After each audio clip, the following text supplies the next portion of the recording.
तूने क्या सोचा कि तू बच जाएगा? ये पुलिस की वर्दी मैंने पहनी ही इसीलिए है ताकि तेरी असली जगह तुझे पहुंचा दूं। अब तेरे पिता और तू जेल में सड़ना, इस चार दीवारी के बाहर आना तुम लोगों के लिए गुनाह हो जाएगा, गुनाह। देखो, मैं तुम्हारे आगे हाथ जोड़कर विनती करता हूँ, मुझे छोड़ दो। मैं जानता हूँ मुझसे बहुत बड़ी गलती हो गई है, मुझे माफ कर दो, मुझे जेल नहीं जाना है। हाँ, हमें छोड़ दो, हमें बर्बाद मत करो। ऐसे मेरा बेटा और हम तुमसे माफी मांग रहे हैं, चाहे तो तुम्हारे पैर पड़ेंगे। तुम्हें कुछ पैसे चाहिए तो पैसे ले लो। ये सुनकर पुलिस ऑफिसर महिमा नेता के पैर में डंडा मारती है। तुम दोनों की हिम्मत कैसे हुई मुझे रिश्वत देने की? मैं अपनी वर्दी से बहुत प्यार करती हूँ और तुम जैसे क्रिमिनल लोगों से नफरत। तुम्हारी जो जगह है वो तुम्हें मिलकर ही रहेगी। कांस्टेबल, गाड़ी में डालो इन्हें। पुलिस ऑफिसर महिमा उस रॉकी नाम के लड़के को जीप की तरफ धकेलती है। फिर कांस्टेबल उसे गाड़ी में बिठाकर ले जाता है। आखिर उस नेता और रॉकी ने ऐसा क्या किया था कि एक पुलिस ऑफिसर उन्हें इस तरह से धमका रही थी? आखिर इस कहानी का पूरा सच क्या है? क्या कोई कड़ी है जो इस घटना से जुड़ी है? आइए जानने के लिए शुरुआत के भाग में चलते हैं, जहां एक रॉकी बीच बाजार में एक लड़की के साथ बदतमीजी कर रहा था। छोड़ दो मुझे जाने दो। मैं तुम्हारे आगे हाथ जोड़ती हूँ। घर में मेरे माँ बाप मेरा इंतजार कर रहे हैं। मेरे साथ ऐसा मत करो। ऐसा नहीं करो तो कैसा करो? तू ही है इतनी चिकनी कि मेरा मन फिसल गया। इतनी भी क्या जल्दी है? थोड़ा मेरे साथ पहले बातें कर, मेरे साथ चल। बहुत बड़ा बंगला है मेरे पास, चल गाड़ी में चल। नहीं, छोड़ो मुझे, कोई बचाओ मुझे। Somebody help me, कोई मेरी मदद करो। ये मेरे साथ जबरदस्ती कर रहा है। श्रुति रोती रहती है और गिड़गिड़ाती रहती है, पर उसकी कोई मदद के लिए आगे नहीं आता। पर महिमा अपनी सास कमला के साथ बाजार से लौट रही थी और वो ये देखकर आश्चर्यचकित हो जाती है और डंडे से उस लड़के को बहुत मारती है। साथ ही पुलिस को कॉल कर देती है। तेरी हिम्मत कैसे हुई बीच बाजार में एक लड़की को इस तरह छेड़ने की? तुझे तो सबक मिलकर ही रहेगा। ये ले और पिट। छोड़ मुझे, छोड़। कौन है? क्यों मार रही है तू मुझे? देख, चली जाए यहाँ से, वरना बहुत बुरा होगा। मेरे लफड़े में टांग मत अड़ा। क्यों ना टांग अड़ाऊं? ये तेरी बीवी नहीं है और अब तू गया, पुलिस आती ही होगी। तभी पुलिस की गाड़ी आती है जो कि रॉकी से उस लड़की का हाथ छुड़वाती है और उसे जीप में बैठा लेते हैं। ये तूने अच्छा नहीं किया है, समझी? तुझसे तो बदला लेकर रहूंगा अब मैं।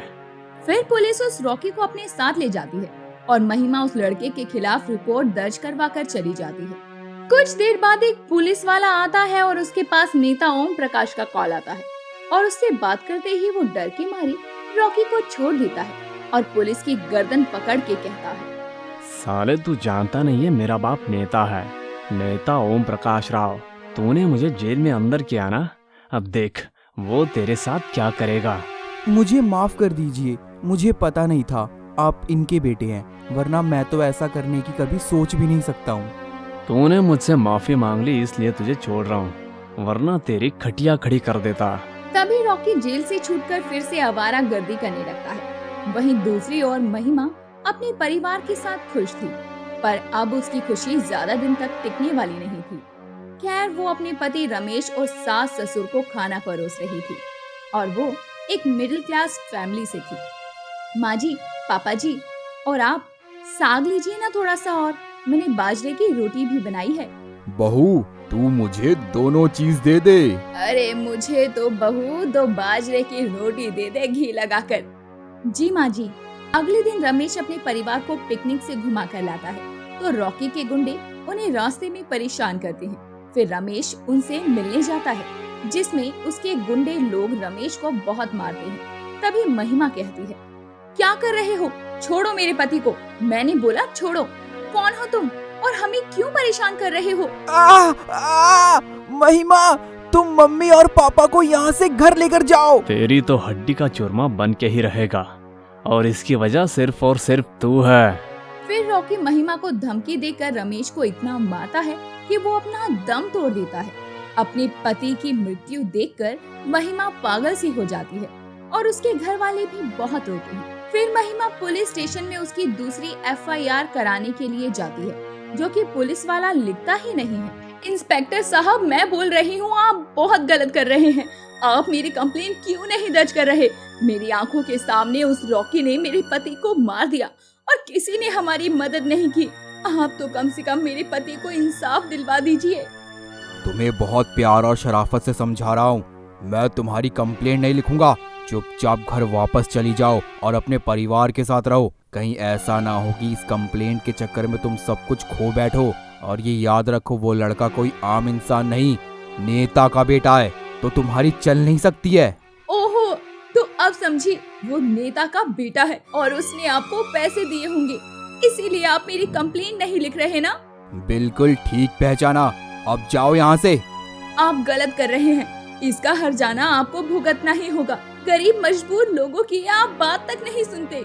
इतने में वो अपने घर लौटती है तो देखती है कि कुछ लोग उसके घर पर हमला कर देते हैं, जिससे उनका पूरा घर जल जाता है और सास ससुर बच जाते हैं। बहू, बहू देख तो क्या हो गया, हम बर्बाद हो गए। हाँ बहू, अब कहाँ रहेंगे? मेरा बेटा भी चला गया। ये सब उस बदमाश लड़के की वजह से हो रहा है। क्या हुआ? पुलिस कुछ करेगी कि नहीं? नहीं माँ जी, पुलिस हमारी मदद करने के लिए बिल्कुल भी तैयार नहीं है, क्योंकि वो एक नेता का बेटा है। अब शायद मुझे ही अपने पति को इंसाफ दिलवाना पड़ेगा। माँ जी, मैं पुलिस ऑफिसर बनूंगी और किसी भी दोषी को नहीं छोड़ूंगी। क्या आप मेरा साथ देंगे? हाँ बहू, भला ये भी पूछने की बात है। हाँ बहू, मुझे तुझ पर भरोसा है। फिलहाल हमें इनसे बचना होगा, वरना ये फिर हमला कर देंगे। हाँ माँ जी, इन गुंडों से बचने के लिए हमें अपना रूप बदल कर रहना होगा। फिर महिमा IPS पुलिस ऑफिसर की तैयारी करने के लिए कुछ कर्ज लेकर पढ़ाई करने लगती है। वहीं ससुराल वाले दूसरी जगह पर अपना रूप बदल कर रहने लगते हैं। जहां एक तरफ महिमा पुलिस ऑफिसर की परीक्षा दे रही थी, वहीं दूसरी तरफ वो रोज सुबह जल्दी उठकर भाग दौड़ कर रही थी। फिर वो परीक्षा में पास हो जाती है और आखिरकार वो 4 साल की मेहनत के बाद पुलिस ऑफिसर बन जाती है। फिर सास ससुर का आशीर्वाद लेकर कहती है, माँ जी, पापा जी देखिए, मैंने अपना आधा संकल्प पूरा किया। अब उन गुनहगारों को मुझे सजा दिलानी है। उस नेता के बेटे को और नेता को मैं छोड़ूंगी नहीं।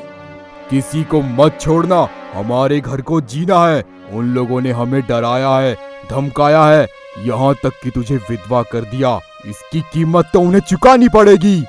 हाँ पापा जी। फिर महिमा अपने पुलिस स्टेशन में जाकर इंट्रोडक्शन देती है और सालों पहले की फाइल ढूंढती है और उसी जगह पर जाकर पूछताछ करती है। फिर उसे एक कमरे का पता चलता है। वो सालों पहले की एक कैमरे की फुटेज को निकलवाती है, जिसमें रॉकी अपने गुंडों के साथ था। आखिरकार मुझे जो चाहिए था वो मिल गया। अब ये एविडेंस हर जगह रिवील कर दूंगी। फिर महिमा कई बड़ी बड़ी मीडिया को बुलाकर कहती है, यहाँ आप सभी को मैंने किसी खास मकसद से बुलाया है। मैं जुर्म के खिलाफ आवाज उठाने आई हूँ। जब मैं आम नागरिक थी तो किसी ने मेरी बात नहीं सुनी, क्योंकि ये तो सिर्फ ढोंगी धोखेबाज ओम प्रकाश राव नेता के तलवे चाटना चाहते हैं। इन लोगों ने मेरी अर्जी नहीं सुनी। मेरी आंखों के सामने मेरे पति को बेरहमी से मार दिया। अब मैं पूरी दुनिया को सच दिखाना चाहती हूँ कि इन बाप बेटी का काला चेहरा क्या है। ये देखिए, इस वीडियो को हर जगह लाइव प्ले कर दीजिए। महिमा पुलिस ऑफिसर अपने पति को इंसाफ दिलाने के लिए कड़ी मेहनत करके उसके एविडेंस को ढूंढती है, जिसके बाद रिपोर्टर्स हर जगह लाइव एविडेंस दिखा देते हैं कि कैसे नेता का बेटा भरे बाजार में रमेश को मार देता है। ये देखकर सभी लोगों की आंखें खुल जाती है। ऊपर से ओम प्रकाश राव पर प्रेशर आता है और वो अपनी सीट को छोड़ देता है। वही जनता दोनों बाप बेटे का पुतला जलाकर चिल्ला रही थी और वहीं IPS ऑफिसर महिमा दोनों बाप बेटे को पकड़ कर कहती है, तूने क्या सोचा था? तू बच जाएगा। ये पुलिस की वर्दी मैंने पहनी ही इसीलिए है ताकि तेरी असली जगह तुझे पहुंचा दूं। अब तेरे पिता और तू जेल में सड़ना। इस 4 दीवारी के बाहर आना तुम लोगों के लिए गुनाह हो जाएगा, गुनाह। देखो, मैं तुम्हारे आगे हाथ जोड़कर विनती करता हूँ, मुझे छोड़ दो। देखो, हम तुमसे माफी मांग रहे हैं, चाहे तो तुम्हारे पैर पड़ेंगे। तुम्हें कुछ पैसे चाहिए तो पैसे ले लो। अच्छा, रिश्वत दोगे? तभी पुलिस ऑफिसर महिमा नेता के पैर पर डंडा मारती है फिर कुछ लोग दोनों क्रिमिनल्स बाप बेटे को सड़े हुए अंडे और टमाटर फेंक कर मारते हैं। मारो मारो, ये लोग इसी लायक हैं।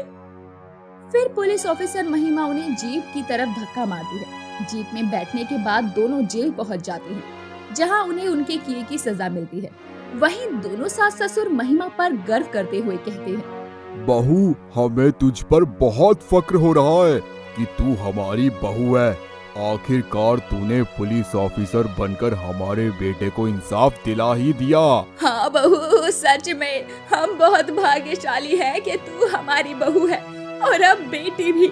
रमेश तुझे देखकर बहुत खुश हो रहा होगा। हाँ माँ जी। इस तरह महिमा पुलिस ऑफिसर बनकर अपने पति को इंसाफ दिला देती है और मासूम लोगों की मदद करती है।